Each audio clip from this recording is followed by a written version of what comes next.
आपको बताते चले कि विश्वनाथ मंदिर की जो त्रासदी है वो क्या है, वो आपको डिटेल्स समझाने की हम कोशिश करते हैं। सबसे पहले समझिए, 1194 में मोहम्मद गौरी के कमांडर कुतुबुद्दीन ऐबक ने इस मंदिर पर हमला किया। 1194 में कुतुबुद्दीन ऐबक ने मंदिर को तोड़ डाला, यह भी दावा किया और इसके प्रमाण भी मौजूद हैं। 1211 से लेकर 1226 तक इल्तुतमिश शासन काल में इसका दोबारा से जीर्णोद्धार करवाया गया।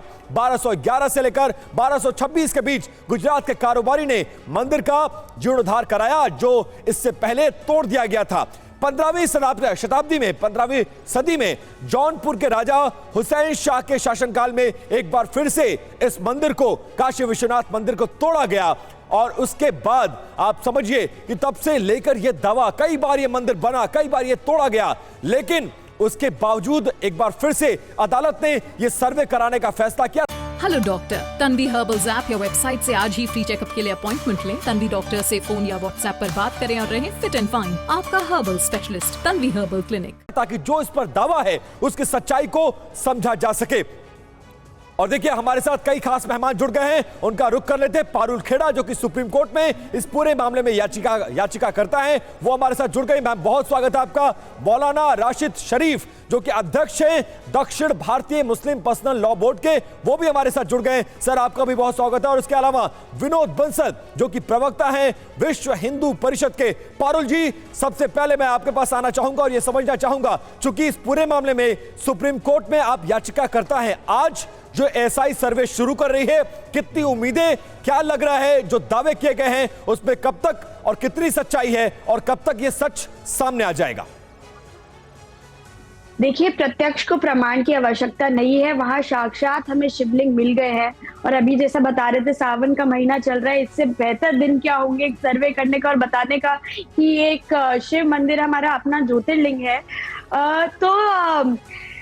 बेसिकली यही है कि ये एक मंदिर है और ये सत्य छुप नहीं रहा है। और ये जितना मर्जी जो है मुस्लिम पक्ष से जितना मर्जी छुपा ले, चाहे फुआरा बता ले, चाहे कुछ बता ले, तो जी जैसे कि आपको पता ही है, आज से पूरे कॉम्प्लेक्स की वजू खाना को छोड़ के जो पूरा ज्ञानवापी का पूरा मस्जिद का जितना भी कॉम्प्लेक्स है, उसका चाहे वेस्टर्न वॉल हो जहां पर पूजा होती आई है, वहां पर या जितने भी तमाम पिलर्स है, गुंबद है, जितने भी वहां पे तमाम कॉम्प्लेक्स में चीजें हैं, पूरे का पूरा कॉम्प्लेक्स का एक साइंटिफिक तरीके से इन्वेस्टिगेशन होगा और ये सबके साथ प्रमाण आ जाएगा सबके सामने कि ये मंदिर है कि मस्जिद है और ये कब टूटा था, कब बना था, ये सब हम सबके सामने आ जाएगा। ठीक है, बिल्कुल पारुल खेड़ा जी। और ये दावा हिंदू पक्ष की तरफ से लगातार है और इससे पहले भी जो सर्वे हुए उसमें ये दावा किया गया हिंदू पक्ष की तरफ से कि ऐसे सबूत वहां पर मिल रहे हैं, ऐसे एविडेंस सामने आ रहे हैं जो बतला रहा है कि वहां पर कभी मंदिर था। मौलाना राशिद शरीफ जी हमारे साथ जुड़े हुए हैं। मौलाना राशिद शरीफ जी, हिंदू पक्ष की तरफ से तमाम दावे सामने रखे गए और पहली बार ऐसा हो रहा है जब एएसआई की तरफ से साइंटिफिक तरीके से सर्वे को अंजाम दिया जा रहा है। क्या कहना है आपका इस पर? बिल्कुल सर, सर्वे होने दीजिए आप, जल्दबाजी कुछ नहीं है, सर्वे होने दीजिए आप। इसी तरीके से आस्तावल के बाबरी मस्जिद का भी हाशर देखे आप, इसी तरीके से तो ये भी जो आप बता रहे हैं काशी विश्वनाथ का भी मसला आप देखिए। हाउस में जो फाउंटेन जो लगा हुआ है, मैं ये आपको बताना चाह रहा हूँ कि अगर वो शिवलिंग है, अगर वो शिवलिंग है तो मस्जिद में रह नहीं सकता था, अगर वो शिवलिंग है तो हाउस में रह नहीं सकता, अगर वो शिवलिंग है तो वजू हो नहीं सकता, हमारी नमाज हो नहीं सकती। अगर इस तरीके की अगर आज बात हो रही है तो फिर 1947 1995 क्या हुआ, संविधान क्या हुआ, जिस वक्त सुने सर, जिस वक्त है तो जो मस्जिद है जहाँ है वहाँ है, जहाँ मंदिर है वहाँ है, ये पुरानी खबरें खोदने से क्या हासिल होने वाला है, सिवाय है तो हिंदू मुस्लिम फीलिंग की और। लेकिन मौलाना राशिद साहब, बहुत संक्षेप में, ये हिंदू पक्ष का कहना है कि जो 1991 प्लेसेस ऑफ वर्शिप एक्ट है वो लागू यहाँ पर नहीं होता है, ये दावा है। नहीं सर, बिल्कुल गलत बात है। ये सिर्फ है तो सिर्फ आप देखिए, ये काशी, उसके बाद मथुरा होने वाला है, उसके बाद 40,000 मसाजिद पे यही काम करते रहेंगे हम।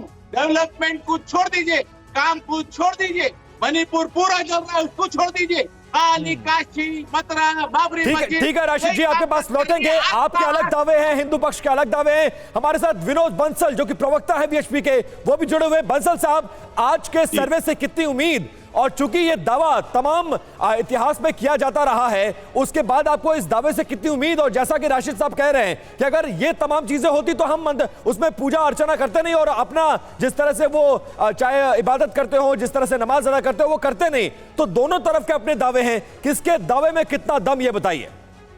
देखिए, दावे की बात नहीं है, सच्चाई है। ये दुनिया जानती है कि काशी एक पवित्र नगरी है, ज्ञान की नगरी है, ज्ञान का केंद्र है। इसमें मेरी आवाज थोड़ी इको हो रही है, थोड़ा बोलिए अपनी टीम को। आपकी आवाज साफ है बंसल जी, आप अपनी बात पूरी करिए। दूसरी बात ये कह रहा हूँ, देखिए जिस तरह से मौलाना जी सुबह से वो बौखलाए हुए हैं, मैं कहूंगा इनको थोड़ा ज्ञान का जो दर्शन है वो थोड़ा सा बाहर आने दो ना जी। आप क्यों छुपाना चाहते हो गलतियों को? आप अपने पापों को क्यों छुपाना चाहते हो? मैं कहता हूं अगर आपने पाप नहीं किया तो डरते किस बात के लिए? कोई सर्वे का ही तो ऑर्डर दिया है, कोई डिमोलिशन का थोड़ी ऑर्डर दिया है। और कहां इसको बाबरी से तोल रहे हो? बाबरी तो गई बाबर के साथ में, बाबर गया, बाबरी गई और सब कुछ गया। अब तो जो है ना, भारत रह गया।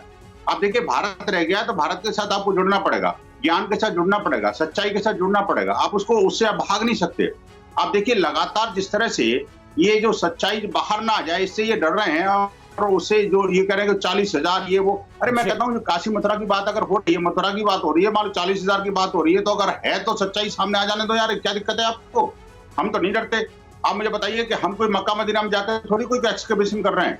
दूसरी बात, इसमें माननीय न्यायालय ने ये नहीं कहा कि कोई उसको डिमोलिशन कर दो या उसकी खुदाई कर दो या क्या कर दो, तो सर्वे करने के लिए बोला है। ये पता नहीं, समझ में नहीं आ रहा। डे वन से जब से कोर्ट ने चाहे एक सदस्यीय कमेटी गठित की हो या 2 सदस्यीय कमेटी गठित की हो या एएसआई को काम दिया हो, ये पता नहीं क्यों बौखला जाते हैं सुबह। मैं कहता हूँ देखिए, आप नमाज पढ़िए, जहां नमाज पढ़ना है उसको रोक कौन रहा है? ठीक है विनोद बंसल जी, बिल्कुल हम ये देख पा रहे हैं कि जो हिंदू पक्ष है या फिर जो मुस्लिम पक्ष है, दोनों की तरफ से अपने अपने दावे हैं। 4 तारीख को यानी कि 4 अगस्त को रिपोर्ट सौंपी जानी, साइंटिफिक जो एविडेंस मिलेंगे उसके आधार पर अब देखना होगा कि क्या होता है।